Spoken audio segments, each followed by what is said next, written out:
All right, guys. Well, welcome to the Wellness 101 webinar for flight crews. I want to thank you so much for taking some time out of your day today to spend a bit of time with me learning about your health. So, today's webinar isn't going to be super long because I know we all have short attention spans and are really busy. So, I do want to respect your time. Basically, what we will touch on today are some nutrition basics. I'm not going to go too in depth here, and for some of you, this might be information you already know, and for some of you, it may be brand new, but in any case, it's still important to know. Then we are going to get into the 5 negative health effects of flying. So these narrowed down are the main concerns of our health within the aviation industry. And then, of course, we are going to talk about the solutions to counteract these 5 negative health effects. All right, so before we get started, I thought I would take a quick moment to introduce myself, if that's okay with you. So, my name is Kaylee Bowman, and I am the creator of the group, the Flight Attendant Nutrition Hub. So, why did I create this group? Well, I used to fly for WestJet. I actually left last September. And while I was flying, I went back to school to study holistic nutrition, and I took interest in flight attendant health. So I started researching the health of flight crews, and I actually wrote my case studies on my findings. What I discovered was that our bodies are under a lot of stress when we fly, and we will touch on exactly what happens to our bodies later on in this webinar. But I also noticed that nobody is really talking about our health. Our airlines don't say much, and there is some galley gossip about what happens, but it is in general very under discussed. Also, I discovered that there is such a need for flight attendants to learn and understand how to properly pack their lunch bag for trips, and to understand what they're allowed to bring transborder, and how to avoid what I call back alley binging, and how to get restful sleep in hotels, and basically how to stay healthy with this amazing job. And so I created this group to share knowledge and start a conversation about these topics. And so, what exactly qualifies me to teach this stuff? Well, like I mentioned earlier, I flew as a flight attendant for WestJet, so I totally get the lifestyle. I lived it too. I studied holistic nutrition through the Canadian School of Natural Nutrition in Toronto. And then in September, when I left WestJet, I went to Australia, and there I studied life coaching at the Life Coaching College of Australia. So I did my 2 levels of coach mastery there. So my specialty while I was working in Australia with what I call regular people was fusing the gap between what people know and getting them to actually do it. I learned very early on that there's not a lack of knowledge out there, there's just a lack of action. The information is already out there, the books have already been written, the documentaries have already been filmed. People know in general what to do, they're just not doing it. And so I was working with a lot of people specifically who struggled with food and sugar addictions. And now I'm transitioning to working entirely with flight crews. All right, so enough about me. Here's the little agenda, which I already touched on earlier. So like I said, we're going to do a quick overview of some nutrition basics, and then we're going to look at the 5 negative health effects of flying, and then we're going to look at nutrition and wellness solutions specifically for flight crews. All right, so before we go any further, I just wanted to touch on some wellness principles. So these are the 5 wellness principles that I really run my life from, and these are the principles that I guide my clients to run from as well. So there is no one-size-fits-all approach to health. Please understand this. We are all so biochemically different. What works well for your friend may not work for you. Okay, we're all different. Eat real food, period. In a world where so much of our food is processed, I know this can be challenging, but just be very aware of what you put into your body. Look at the ingredients of the food you eat. If you can't pronounce it or understand it, then your body probably doesn't digest it very well. Eat food as close to their natural state as possible. Be proactive, not reactive. This is the whole point I tried to make with you guys about the aviation industry.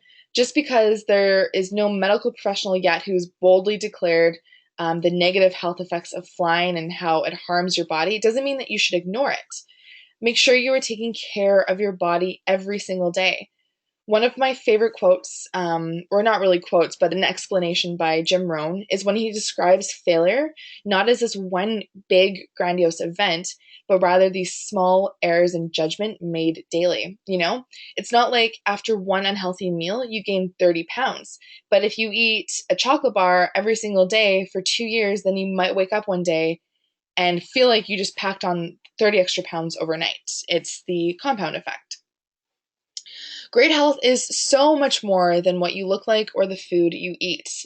I actually described this to my friend the other day as I related it to a rotten apple. I said that just because someone looks thin on the outside, they could be very sick on the inside. So just as a rotten apple can look perfectly healthy and edible on the outside, it could have a rotten core. Health goes so much further, guys, than just your physical appearance. How is your mental state? Are you happy and blissful and motivated, or are you pessimistic, anxious, and stressed? Do you have fun in your life? How are your relationships? Do you take time to exercise and move your body? These all contribute to great health. And lastly, always ask yourself when you're making food or you're hungry, how can I enjoy food I love that nourishes my body and doesn't destroy it? There is no reason to deprive yourself of food that tastes freaking awesome. There's always a way to enhance healthy food and to create recipes which knock your socks off. All right, so let's dive a little bit deeper into food. So what I want to discuss with you guys today is just to go over the nutritional basics from a macronutrient and micronutrient perspective. So there are 3 macronutrients. Macronutrients are where we get our energy or calories from in food. So this is what all food is made up of, and it is how it fuels our body. So there is protein, carbohydrates, and fat. And then there are also micronutrients. So micronutrients are vitamins and minerals. And our body does not derive any calories or energy from micronutrients, but these are all essential to support normal bodily functions. One of the biggest ones is acting as a coenzyme in enzymatic reactions. All right, let's talk about protein. So protein, as you probably have already heard, is dubbed as the building block of life. So with protein, during digestion, the body breaks down protein we eat into individual amino acids. And this contributes to what's called the plasma pool of amino acids. And this pool is a storage reserve of amino acids that circulate through your blood. So the amino acid pool in the bloodstream readily trades with the amino acids and proteins in our cells. So it provides a supply of amino acids or food, basically, as needed, and is continuously replenished. Think of it like a Vegas buffet of protein for the cells. Since our bodies need proteins and amino acids to produce important molecules in our bodies like enzymes, hormones, neurotransmitters, and antibodies, without adequate protein intake, our bodies can't function well at all. Proteins help replace worn-out cells, transport various substances throughout the body, and they aid in growth and repair. Consuming protein can also increase levels of the hormone glucagon, and glucagon can help to control body fat. So glucagon is released when blood sugar levels go down, and this causes the liver to break down stored glycogen into glucose or energy for the body. It can also help to liberate free fatty acids from adipose tissue, so from fatty surface tissues, which is another way to get fuel for cells and to make the body fat do something useful with itself instead of hanging around your midsection. It also is a precursor for serotonin, so this is why it helps balance the mood. All right, so in terms of protein, we can basically boil it down to 2 types.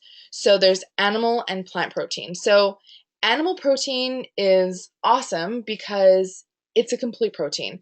So what this means is that it contains all 9 essential amino acids. Essential amino acids, so these 9 essential amino acids our bodies cannot make on their own. Therefore, we must get them from the food in which we eat. They also have a high biological value. So biological value is a scale of 1 to 100. So it's a percentage of how well our body uses the food. The only caution with animal protein is be very cautious of its source. So in life as we know it today, there are a ton of added hormones to meat. Animals also feed off of, you guys know all of this, I'm sure, various grains. So there's a lot of really unhealthy animals out there that are now turned into our food. So there's a huge difference of what or how a grass-fed burger is going to digest and function in your body as fuel versus a McDonald's hamburger. So be very cautious of the source. They are not all the same at all. Secondly, there is plant protein. So plant protein, unlike animal protein, it's an incomplete protein. So what this means is that it does not, there are some exceptions, but for the most part, you must combine food in order to get the full amino acid profile. So one of the most widely known combinations are beans and rice. So beans will have about 7 of the essential amino acids, and then rice will have another 7. And together they combine to create a complete amino acid profile, essential amino acid profile. So rice will have 7 rice will have 7 essential amino acids, beans will have 7 amino acids, yes, and they come together, and what the essential amino acids that beans are lacking, rice makes up, and the essential acids that rice is lacking, beans will make up. I hope that makes sense. The exceptions to the rule are quinoa, so grains like quinoa, amaranth, and then also soy products, so like tofu and tempeh. These are all complete proteins. The awesome thing about plant proteins is that they are super high in micronutrients. So plants are very nutrient dense. So they have many, many vitamins and minerals, which we absolutely need, and it's crucial to our health and well-being. So for carbohydrates, my only thing with these is just to make sure that you're choosing complex carbohydrates, such as grains, if you can tolerate them, beans, lentils, vegetables, and fruit. So these are all excellent sources of carbohydrates. Carbohydrates are the quickest way to fuel your body with energy. They are very rich in micronutrients. They're great sources of vitamin A, C, B complex, E vitamins, and also high in minerals such as selenium, iron, magnesium, and potassium. And they also help balance your blood sugar with their fiber. So for fat, this is the last micronutrient and my favorite one. Fat has gotten such a bad rep over the years as being responsible for heart disease and obesity, but this is simply not the case. We absolutely do need fat in our diet, but we need to make sure that we are eating the right fat, the healthy fats. So the healthy fats, as I have under here for eat, are the monounsaturated fat. So think avocados, the polyunsaturated fat. So think omega-3s like fish oils. And then lastly, saturated fat. So yes, we do need saturated fat. Saturated fats are crucial for our brain function. So saturated fats are found primarily in animal products, but they're also found in coconut products. The ones you want to avoid are the rancid fats, like trans fat and hydrogenized fat, which are found in processed or deep fried foods. So some of the benefits of fat include that they are used to build our hormones and our nerves. They help our brain function optimally. Fat actually helps us release a hormone called leptin, which tells our brain that we're full. So this helps control hunger. It also reduces our potential to develop neurological degenerative diseases such as Alzheimer's. It keeps our skin healthy and youthful, and it is extremely beneficial for heart health. Be very, very cautious with low-fat food. Fat is a flavor enhancer. So when fat is removed from food, like milk, to make skim milk, they need to add something else to it to add the flavor back. And what they add is always sugar. And guys, sugar is so much worse than fat. Sugar is actually what causes us to become fat, but that is a whole other conversation, a whole other topic for a different workshop. All right, so vitamins and minerals, so our micronutrients. So for vitamins, we can really break it down into water-soluble vitamins or fat-soluble vitamins. So water-soluble vitamins are your B vitamins and your C vitamins. And then fat-soluble vitamins are your vitamins A, E, D, and K. Water-soluble vitamins, if you eat too much of these vitamins, you'll just pee them out. So it's very hard to for them to cause toxicity in the body. However, fat-soluble vitamins, they do get stored in the fat tissue, so they can become toxic if you take too much of them. Another thing to note is that in order to absorb these vitamins, since they are fat-soluble, you should include, or they're absorbed when you include fat in your diet. So another awesome reason to include healthy fats in your diet. And then for minerals, we have macrominerals and microminerals. So macrominerals are your calcium, phosphorus, potassium, magnesium, and sodium chloride, or as we know as salt. And then your microminerals, so that's iron, zinc, copper, chromium, fluoride, selenium, iodine, manganese, and molybdenum. I can't pronounce that one. But basically, what you need to know about these is that the macrominerals, you need at least 100 milligrams a day, and microminerals, you need less than 10 milligrams a day. All right, so now let's get on to, excuse me, the good stuff. Now, I know this is a webinar about wellness and not aviation history, but bear with me, there is a point to this. So with looking at this timeline, we can see that the Wright brothers discovered aviation in 1903. Okay, so this is where this industry really started, guys. This is in 1903, the Wright brothers discovered a glider. And then next, just over 10 years later, there was a first commercial flight from St. Petersburg to Tampa. So it was a 24-minute flight. And then 1935, Pan Am took their trans-Pacific flight from San Francisco to Manila, and it took a week stopping along the way and flying at 5,000 feet. Could you imagine being crew member on that flight? Craziness.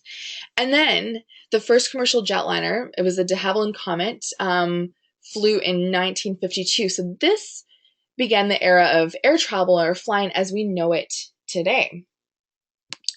So what can we conclude from this? So my conclusion from this is that the aviation industry is a relatively new industry with not a lot of research done on the long-term health effects of pilots and flight attendants, right? So in the grand scheme of life, this industry hasn't really been around for that long.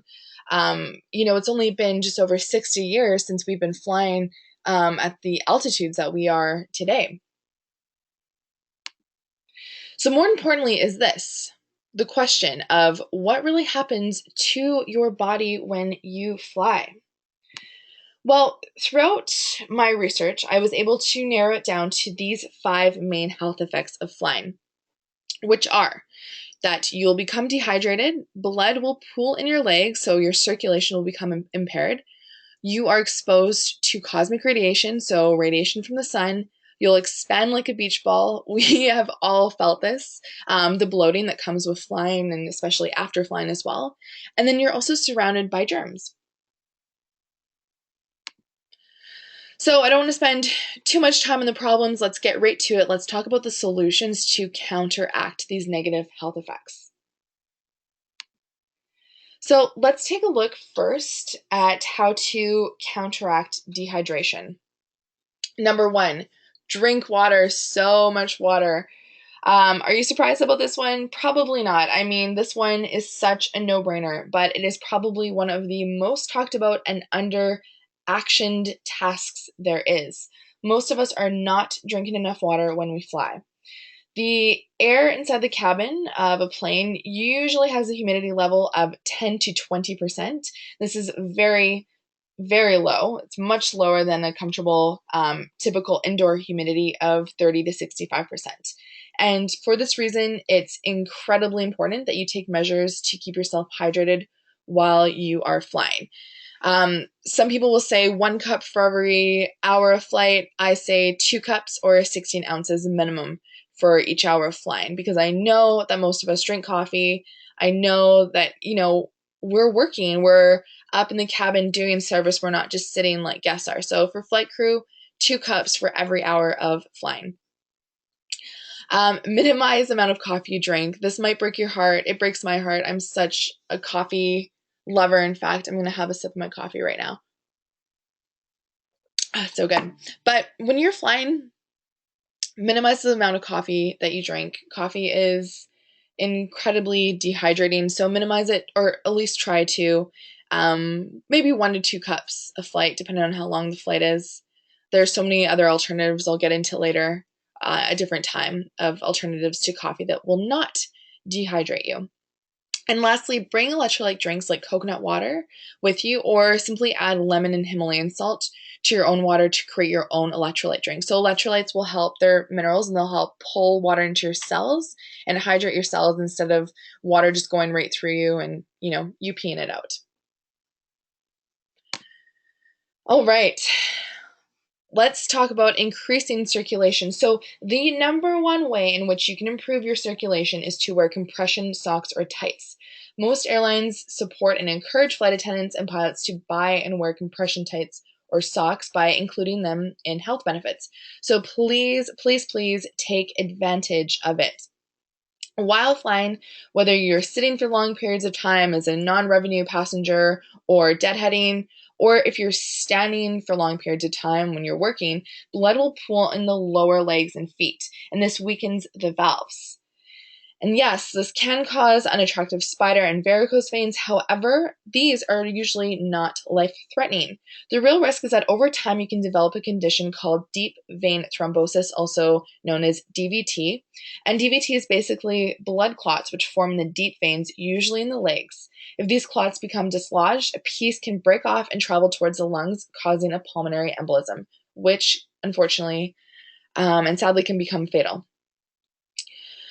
So add circulation-friendly spices or foods to your meals. So some of these include cinnamon, like cocoa or cacao. Yep. So dark chocolate, ginger, sunflower seeds, goji berries, grapefruit, tomatoes, watermelon, garlic, and salmon. And lastly, move your body, like whether it be in the back alley, do a couple calf raisers, or just maintain an active lifestyle when you're at home or when you're when you're on layovers. Make sure that you are moving your body. All right, so let's discuss protecting and detoxing from cosmic radiation. So this is one health concern that is 100% unique to our industry. Aren't we lucky? Cosmic radiation is the radiation that originates from outside of our solar system. Now, at ground level, this normally isn't a problem for us, but when we fly as often as we do, we travel to altitudes where the atmosphere is thinner, leaving us more exposed to cosmic radiation. So there are 3 main factors which can affect the amount of exposure we have to cosmic radiation. So this is altitude, so the higher we go, the greater the dose. Latitude, the closer we get to the poles, the greater the dose. And then the duration. So the longer we stay in the air, the greater the dose. Here's a scary example that I came across. So apparently a flight from Chicago to Beijing over the polar cap is estimated to give you the same dose of radiation as 2 chest x-rays. That is pretty crazy. So flight crews are classified as having jobs with occupational exposure to ionizing radiation because we fly again and again many times during the month. So what does this mean for our health, and why should we care? Well, cumulative doses of radiation can cause enough damage to cells to affect and harm their biological function and DNA. And what do damaged cells often turn into? Yep, cancer cells. The thing about cosmic radiation is that it's hard to measure the effect directly to your body, as the health consequences can take years to manifest. The true health risks have been hard to demonstrate, as cancers, which cosmic radiation seem to be linked to, are cancers which can take up to 30 years to manifest. So these are cancers like of the thyroid, the breast, and prostate. And just because the health risks have been hard to demonstrate does not mean that they aren't real. I often relate this to the tobacco industry, how, smoking was just the norm for years, and then it was almost like, boom, overnight, everyone was talking about how it was directly related to cancer, lung cancer. They had to put warnings and advertisements up. I kind of feel like this is on a similar path. Now, I don't talk about cosmic radiation to scare you. In fact, I'm mentioning this to bring awareness to a part of your job that most people don't talk about or brush aside. We can't control the fact that cosmic radiation exists, but we can definitely control how much exposure we get, and we can choose foods and do certain activities that help protect our bodies and help detox the radiation. So one of the easiest and best things to do is to eat deep green superfoods. Two of my favorite, hands down, are the green algae, chlorella and spirulina. I love chlorella, and it's actually really interesting how they discovered its benefits for protecting the body from radiation was after the atomic bombs in Hiroshima. A bunch of scientists went out to study the people around the area, and they found this small little colony that was seemingly completely unaffected by the radiation. And then what they discovered was that when they kind of dove deeper into the lifestyle and what these people were eating, was that they were eating a diet rich in chlorella. Take a radiation detox bath after pairings. So this can just be done with salts. Like an Epsom salt bath after pairings is an awesome, awesome idea.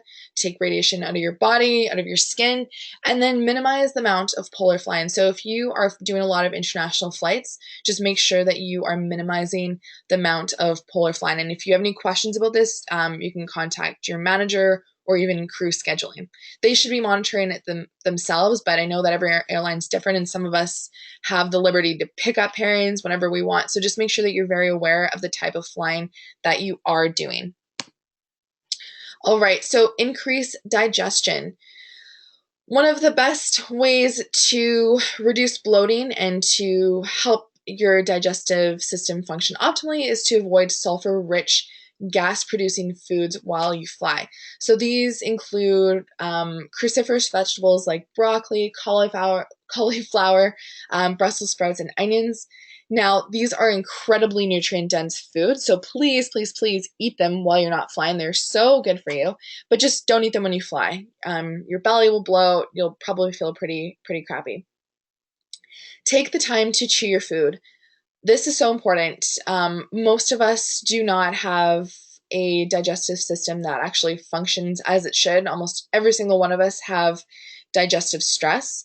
So please take the time to chew your food. Don't just inhale it in the back alley. I know this is hard. Some flights are so busy and so quick, and there's so much going on, but please just try to make the time when you're eating to chew it properly. And then lastly, take digestive enzymes. So you can pick up digestive enzymes from any health food store. If you get a full spectrum digestive enzyme, just keep it in your flight attendant lunch bag and take one or two, depending on how heavy of a meal you're eating, when you're on the plane with the first bite of food. And this will help your digestion so much. Number 5, take care of your immune system.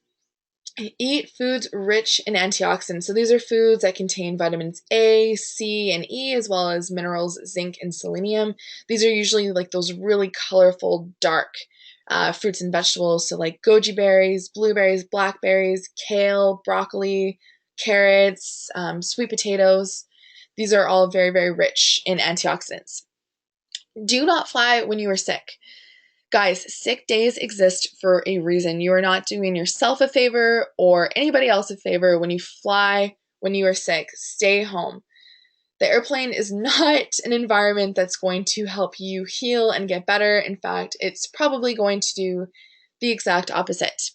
And lastly, avoid processed foods and anti-nutrient foods. So foods that are, deep fried or high in sugar, high in salt, super processed, they actually harm your body by taking the vitamins and minerals from your body to digest them. So what this means is that since processed foods are basically completely void of nutrients, they don't bring anything good to your body.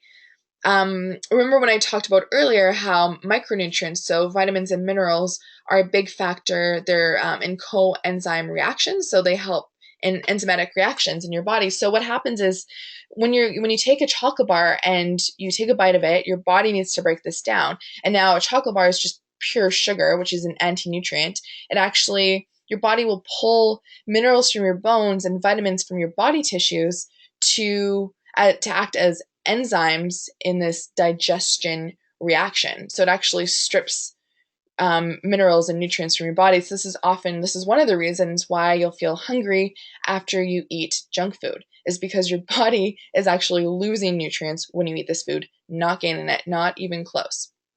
So do your best to keep processed foods, junk food to a minimum, and just focus on eating real foods that will nourish your body. All right, guys, that is it for today. Thank you so much for taking time out of your day to join me with this quick little online workshop. If you have any questions at all, just send me a message on Facebook, or you can even email them to me. My email is hello@kalebykaylee.com. Whatever it is, I will get back to you. I love hearing your questions. So please reach out, and I will talk to you guys super soon. Thank you so much.